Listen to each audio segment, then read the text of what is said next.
For today's devotion, open your Bibles with me to Luke chapter 17. Humility is a hallmark of the disciple of Jesus Christ. Proud cannot become a disciple of Jesus. In the Bible, God always hated the proud, but God gave his grace to the humble. This is God's statement right from the Old Testament. If you go to Proverbs chapter 3 verse 34, he mocks proud mockers but shows favor to the humble and oppressed. The book of Proverbs again and again tells to us that God hates the proud but lifts up the humble. When Jesus started his public ministry, Jesus also said again and again that he will bless the humble but he will oppose the proud.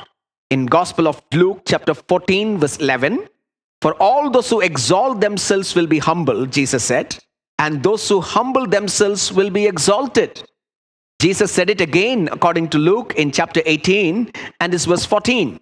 For all those who exalt themselves will be humbled, and those who humble themselves will be exalted. So, pride and humility.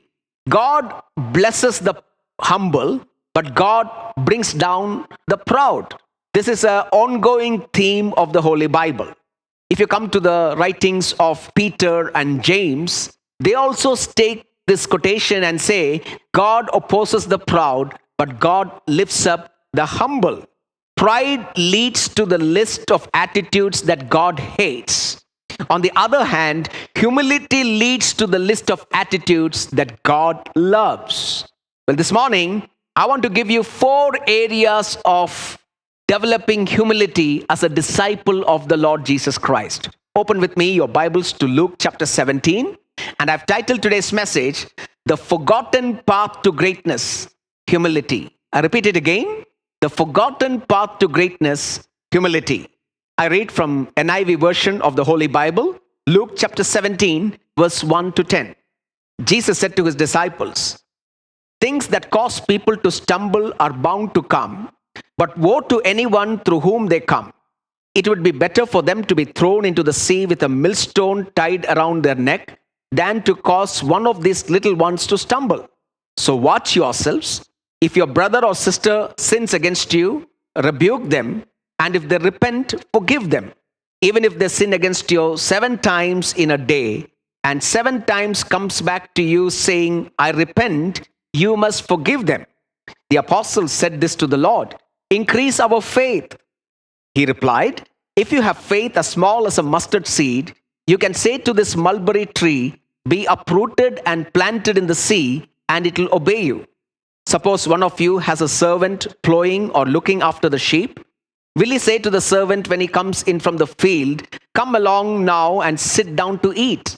Won't he rather say, prepare my supper, get yourself ready and wait on me while I eat and drink. After that, you may eat and drink. Will he thank the servant because he did what he was told to do? So you also, when you have done everything you were told to do, should say, we are unworthy servants. We have only done our duty. May God add his blessing to the reading of his holy scripture. Now, Luke has been presenting Jesus as traveling from Galilee all the way to Jerusalem. And this is a traveling narrative or passage of our Lord Jesus Christ. I want you to understand the kind of people that traveled with Jesus. Usually Jesus had big crowds of people who thronged around him, especially during the last days of his ministry, and they were there always with him. So if you see the crowd closely who were traveling around Jesus, on one side you had the huge crowd, simple people coming for healing, simple people coming to hear the word of God through Jesus Christ. And other than the crowd, there are other 2 people in the group. One is the group of 12, the disciples of Jesus Christ. Probably it kept increasing during Jesus' ministry.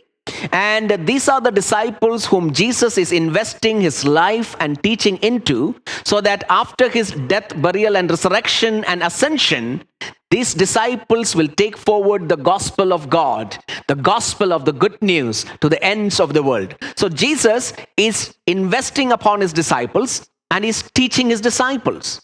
So we have the crowd. Secondly, we have the disciples. But if you closely look at the people surrounding Jesus, you will also find a third group of people. Who are they? They are the Pharisees, or the teachers of the law. The Pharisees and the teachers of the law were known to keeping of the law, and they taught to people from the law. But the reason they were around Jesus was to find out some fault in the life of Jesus. As Jesus is wanting many from the crowd to become his disciples, the Pharisees are wanting many from the crowd to desert Jesus and go away, because he is talking contrary to all the hypocrisy of the Pharisees. So you see, around Jesus, there are these three crowds: the crowd, the small group of disciples, and a small group of Pharisees. And Jesus wants the disciples to learn from Jesus, and he wants the crowd to become disciples. But on the other side, the Pharisees want everybody to desert Jesus and run away from their faith in Jesus Christ. Now, as Jesus is teaching his disciples, he is primarily pointing out the Pharisees and telling to his disciples, if anybody has to be a true disciple of mine, you should not be what these Pharisees are. So the Pharisees were predominantly marked by pride. Do you remember that Pharisees loved places of honor? When they go to a feast or a banquet or a wedding, there are places of honor for the Pharisees. And then when they walk around, they have their Pharisaical robe and they have the tassels hanging around, and they want everybody to honor them and recognize them. They were the proud people of the society. And Jesus is telling his disciples, if anyone wants to be my disciple, you cannot be like these Pharisees. They may know the law, they may know it by heart, but their attitude of pride is against the kingdom of God. And in this passage, Jesus is looking at the life of the Pharisees and teaching his disciples what discipleship is, that you should not be what these Pharisees are. See the key point of this passage. So watch yourselves. What is Jesus telling?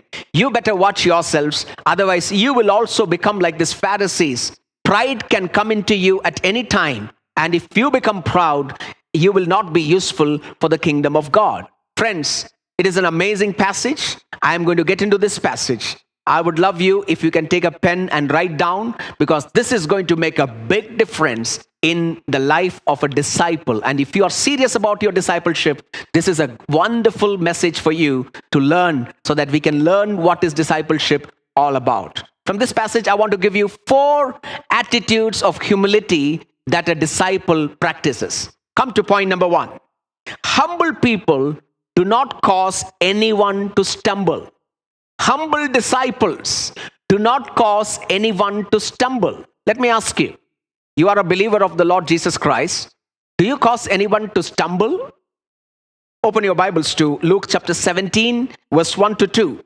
Jesus said to his disciples, things that cause people to stumble are bound to come. There will be situations where the disciples of Jesus are going to stumble. You cannot deny it. You cannot stop it. But what is Jesus telling? But woe to anyone through whom they come.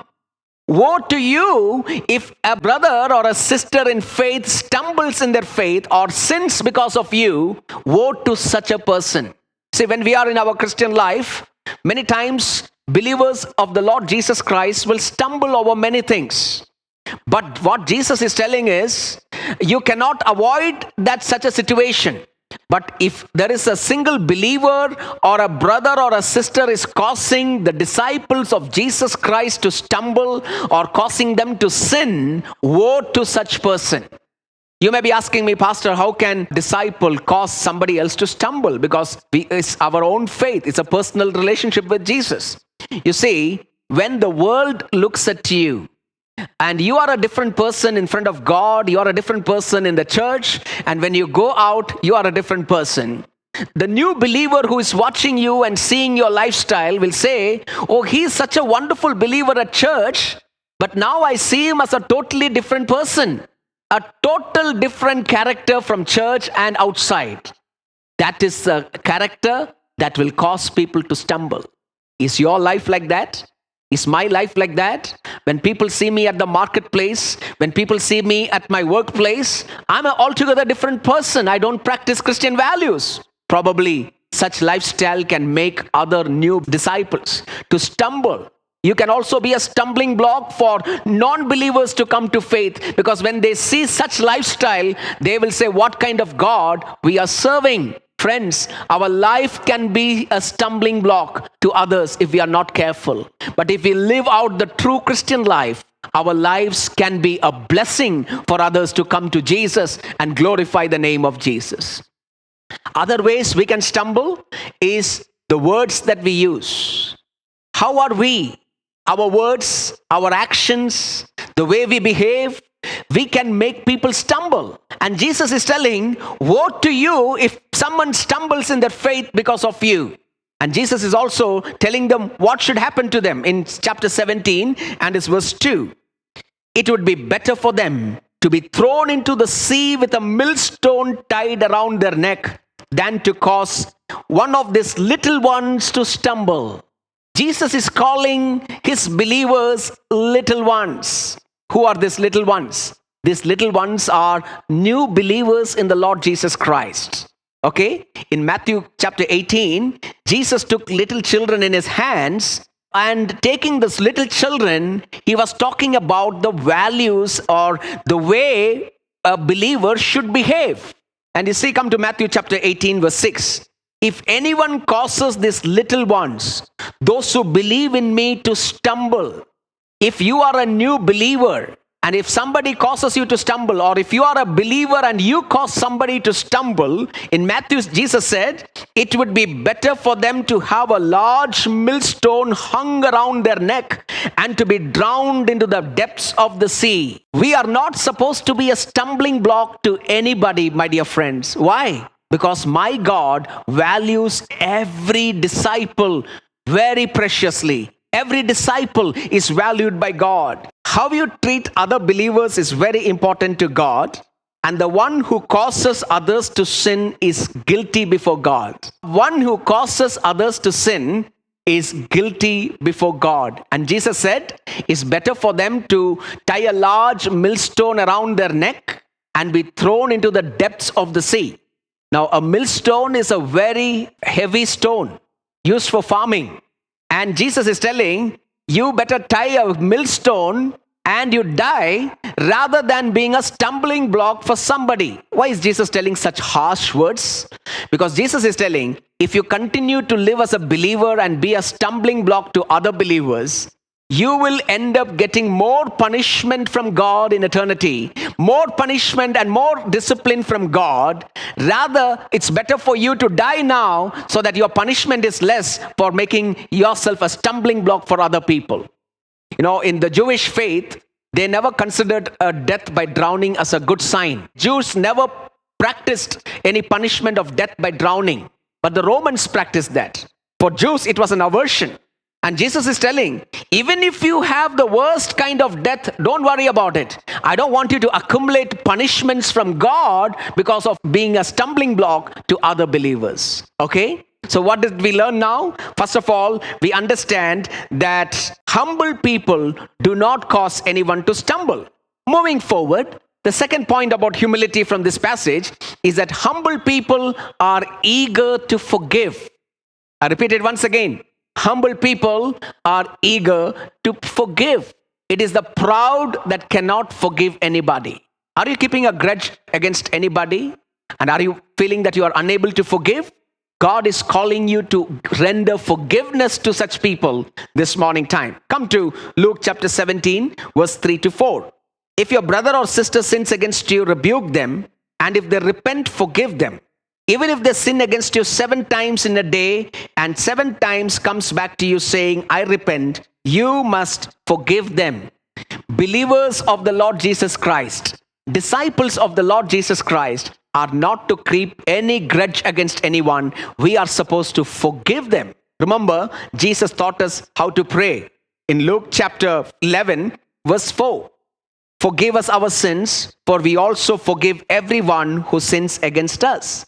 Even when we pray, we are telling, Lord, you forgive us, and we will also forgive others. We are marked by forgiveness. So if there is an attitude of unforgiveness, that is an attitude of pride. we must be able to forgive everybody who has hurt us. Now, Jesus gives a beautiful balance.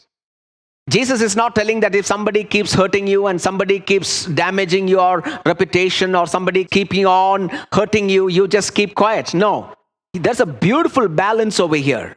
Come to Luke chapter 17, verse 3. If your brother or sister sins against you, rebuke them.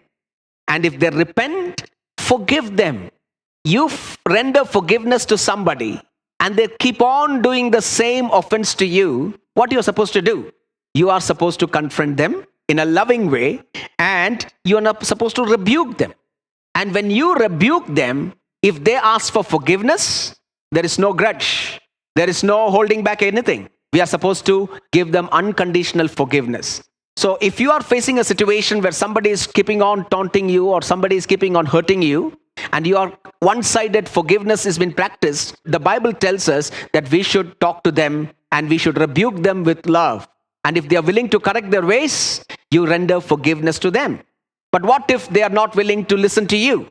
Then you need to bring it to the church authorities. Come to Matthew chapter 18. In Luke chapter 17, Jesus gives us the principle of forgiveness.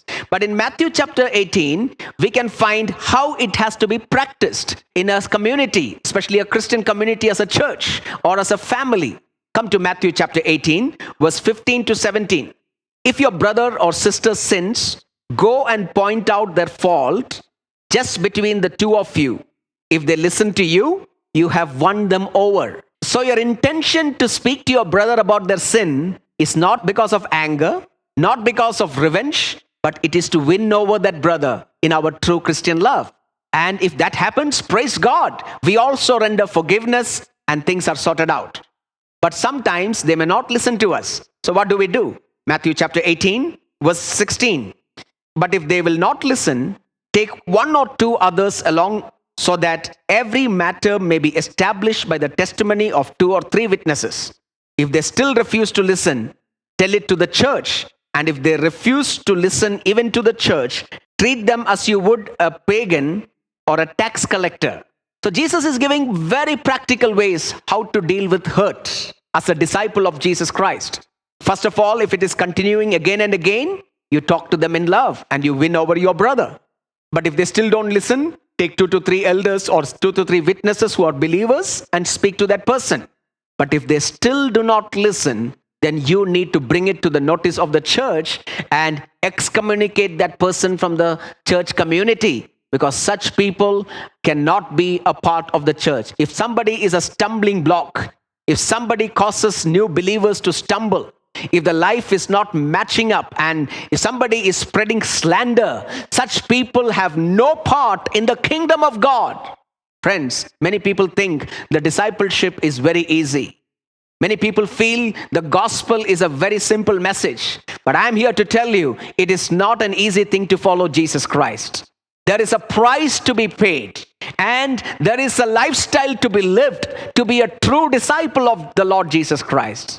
And if they don't listen, excommunicate them. Treat them as you treat a tax collector or a sinner, says the Lord. Okay? So now, I want to bring some balance into what I spoke until now. It's not that you find a brother and always go and keep picking on that brother because that brother has hurt you. That's not the intention. If my wife, we are living for 20 years in marriage. And what would happen if I keep on picking at her every day that this is not right, you're not getting up on time, you're not cooking right. So if I start confronting my wife every day, the relationship will not last. So there is a limit of tolerance that we need to exercise. Beyond that, we need to confront that person with love, rebuke that person. Even that person does not listen, then bring in some witnesses, maybe your extended family members or some members from the church. And if they still don't listen, let the church take control and do what the Lord leads the church. Humble people are marked by forgiveness, and let us practice forgiveness in our day-to-day relationships. Why one should forgive? I want to give you some practical tips because this is the most important aspect of this message. Why should one forgive? Forgiveness is the most God-like act a person can do.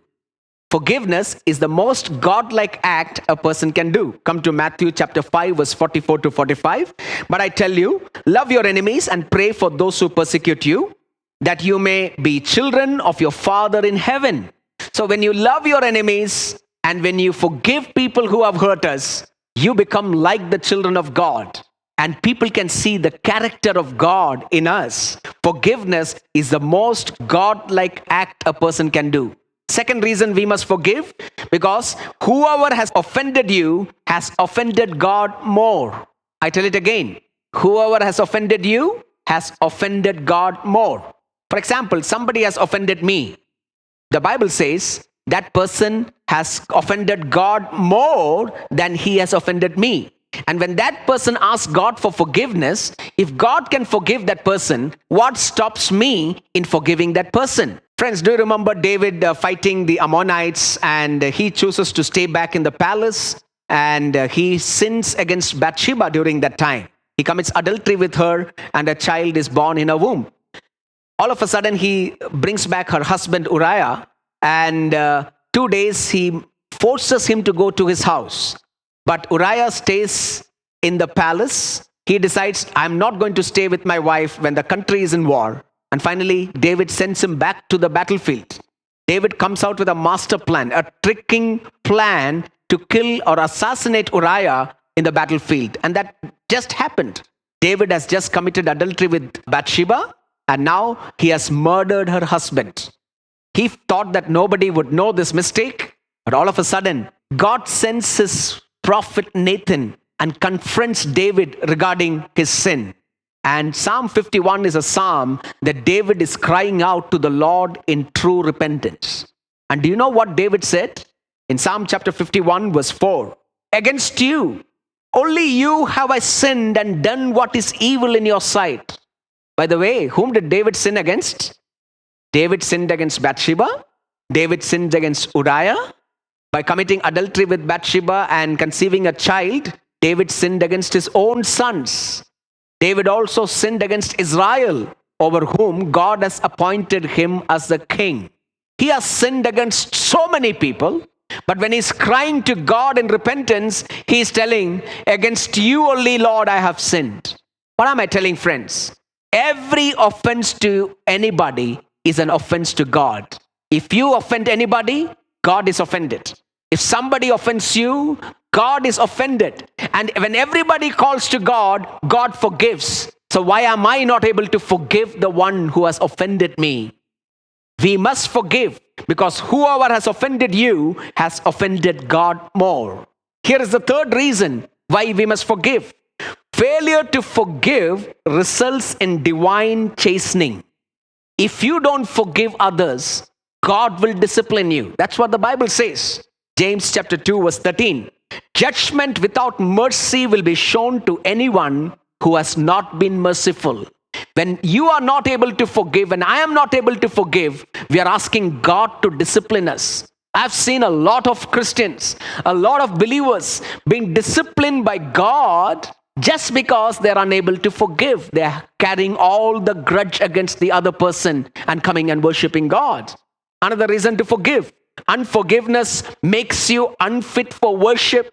Do you know that your prayer and worship is not acceptable to God if you are having an unforgiving heart? Come with me to Matthew chapter 5, verse 23 to 24. Therefore, if you are offering your gift at the altar, and there remember that your brother or sister has something against you, leave your gift there in front of the altar. First go and be reconciled to them, then come and offer your gift. You can't pray until you can give forgiveness to the ones who have hurt you. Friends, let it be a wonderful reminder for us. If you are carrying any hurts, if you're having any grudge against anybody, it's time for us to offer forgiveness unconditionally. I want to give you one more reason why we must forgive. Forgive because the offenses against you are allowed by God for your perfection.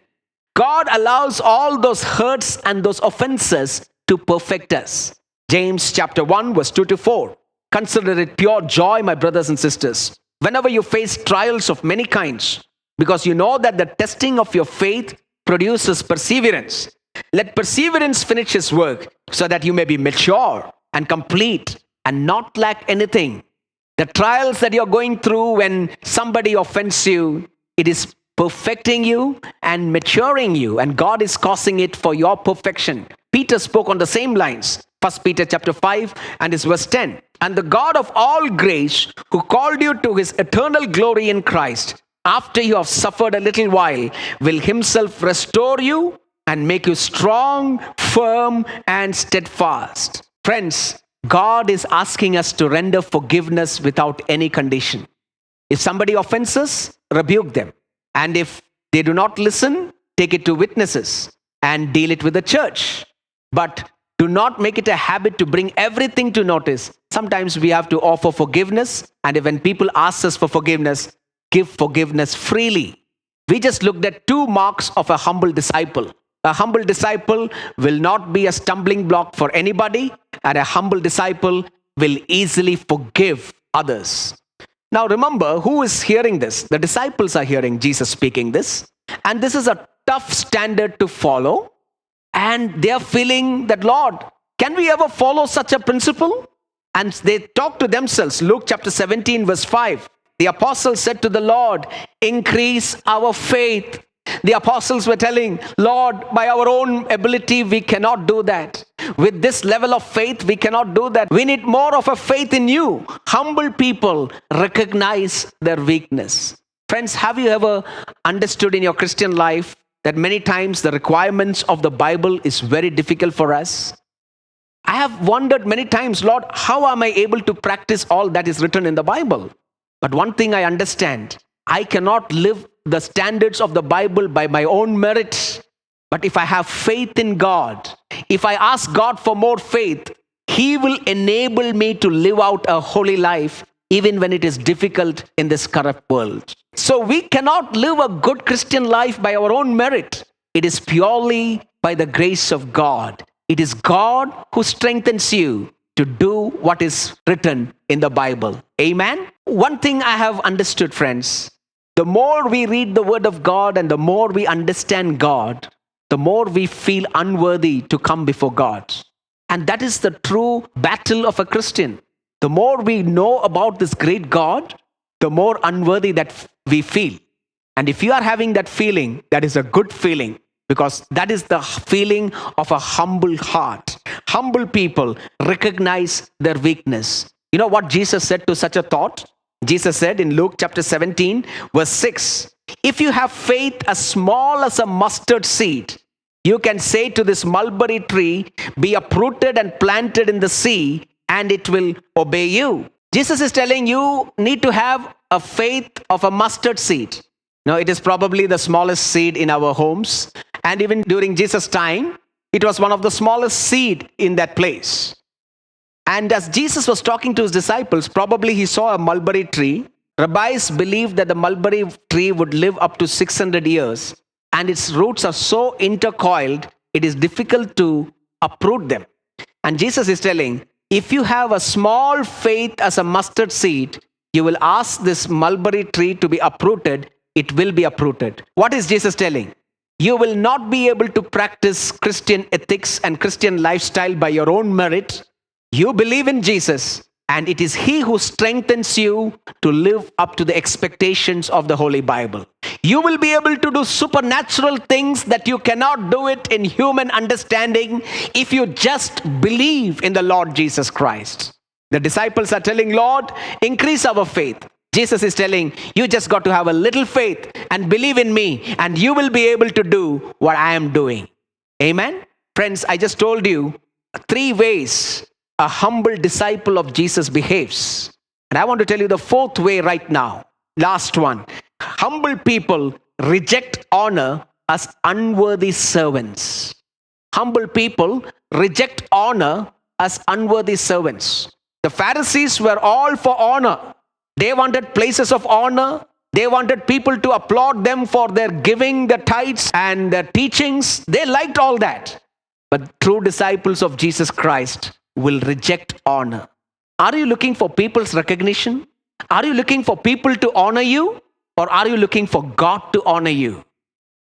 Look at Luke chapter 17, verse 7 to 10. Jesus tells a beautiful parable. Suppose one of you has a servant plowing or looking after the sheep. Will he say to the servant when he comes in from the field, "Come along now and sit down to eat"? Won't he rather say, "Prepare my supper, get yourself ready and wait on me while I eat and drink? After that you may eat and drink"? Will he thank the servant because he did what he was told to do? So you also, when you have done everything you were told to do, should say, "We are unworthy servants. We have done only our duty." You see, the Pharisees loved honor, and Jesus is telling them a beautiful parable. This is a story about a house with a small farm and only one servant in that house. It was possible in Jesus' time for the servant to stay over there in a household, eat from there, and take care of the landlord's farm and house.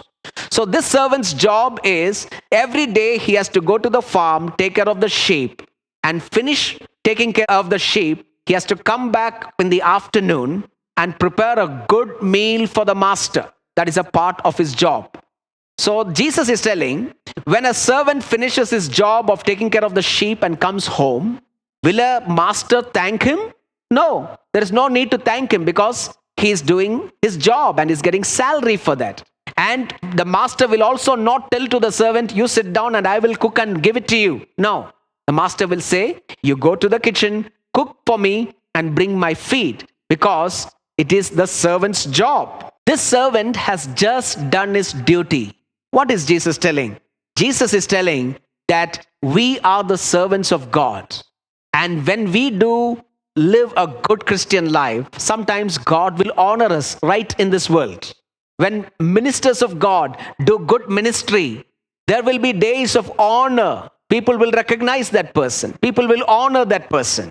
But we must say that we are not worthy to receive the honor. We are just doing the work of our master and we are not worthy. Humble people reject honor as an unworthy servant. Personally, for me, I don't like all this recognitions and shawl honor and everything. When some people lift up some men of God in an unwanted godly way, it really hurts me. Why? Because the Bible says we are not supposed to receive any honor. All honor, all glory, all power has to go to Jesus alone. We are all just servants of God. With that little faith, we are able to do some ministry for the name of God, and God has to be glorified, no other name. Friends, understand that if you are doing ministry, don't take any honor. Give the honor to God. We are only the servants of God. Humble people reject honor as unworthy servants. What a path of discipleship. Tough, right? It is much contrary to what many people you have seen are doing. But this is what the Bible says. I've given you the hallmark of a true disciple, a disciple of humility. A true disciple of God will never offend anybody with their word, with their talk, or with their deed. They will not offend and cause anybody to stumble. A true disciple of the Lord Jesus Christ is so humble that he is willing to forgive other people. Thirdly, a true disciple of the Lord Jesus Christ feels unworthy, weak, that he cannot accomplish, he cannot walk according to the precepts of the Lord. And such people will be strengthened by God to do the supernatural, what is impossible by them. And finally, the true disciple of Jesus rejects honor as an unworthy servant of God. Do you think that working for God, God will not honor you? God will definitely honor you. God will honor you in the kingdom that is coming. In another parable, Jesus said, when the master comes, if the servant is waiting, what did Jesus say he will do? He will make the servant sit on the table and I will wait on him. Our true honor is when our master Jesus comes from heaven and establishes his kingdom over here. And he will honor everybody. He will honor you for that forgiving heart. He will honor you for not receiving God's honor for you. And we will be honored by God. We will be rewarded by God. We will be praised by God. But till the coming of Jesus, we are to remain as a true disciple, a humble disciple of the Lord Jesus Christ. God